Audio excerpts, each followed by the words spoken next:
Sir மார்க்கெட்டில் பார்த்தீங்கன்னா ரூ. 100லேருந்து ரூ. 1,00,000 ஸ்ட்ராட்டஜிஸ் விற்கிறாங்க.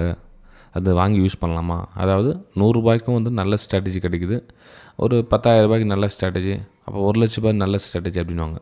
ஃப்ரெண்ட்ஸ், ஒரு ஸ்ட்ராட்டஜி வந்து இன்னொரு மனிதனுக்கு சூட் ஆகும் அப்படின்னு எந்த ஒரு கேரண்டியும் கிடையாது. ஏன்னா மனிதர்களுக்கு மனிதர்கள் வேறுபடுவாங்க. ஸோ அதே மாதிரி எண்ணங்கள் வேறுபடும், ஸ்ட்ராட்டஜியும் வேறுபடும். ஏன் அப்படின்னா லைவ் மார்க்கெட்டில் நீங்கள் இருக்கிற மனநிலையோட நீங்கள் வாங்குகிற ஸ்ட்ராட்டஜி மேட்ச் ஆனால் தான் வந்து அந்த ஸ்ட்ராட்டஜி சக்ஸஸ்ஃபுல்லாக கொடுக்குமே தவிர, ஒருத்தர் காசு கொடுத்து நம்ம ஸ்ட்ராட்டஜி வாங்கிட்டா அது நமக்கு கிளிக் ஆகும் அப்படின்னு அர்த்தம் கிடையாது. ஸோ ஸ்ட்ராட்டஜி மேலே நம்பாதீங்க. நீங்களாக ஓனாக ஒரு ஸ்ட்ராட்டஜி க்ரியேட் பண்ணி நீங்கள் அதில் ட்ரேட் பண்ணுற வரலும் உங்களால் ப்ராஃபிட் பண்ண முடியாது.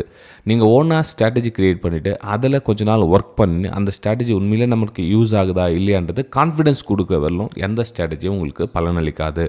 ஸோ ஸ்ட்ராட்டஜியை காசு கொடுத்து வாங்கினா நம்ம சக்ஸஸ்ஃபுல் ஆகிடுவோம் அப்படின்ற மைண்ட் செட்டுக்கு தயவு செஞ்சு வராதிங்க. நீங்களாக ஓனாக ஒரு ஸ்ட்ராட்டஜி க்ரியேட் பண்ணி அதில் கொஞ்ச நாள் ஒர்க் பண்ணுங்கள். அப்போ தான் வந்து நீங்கள் ஸ்ட்ராட்டஜியில் நீண்ட நாள் வந்து நிலைக்க முடியும். ஓகே.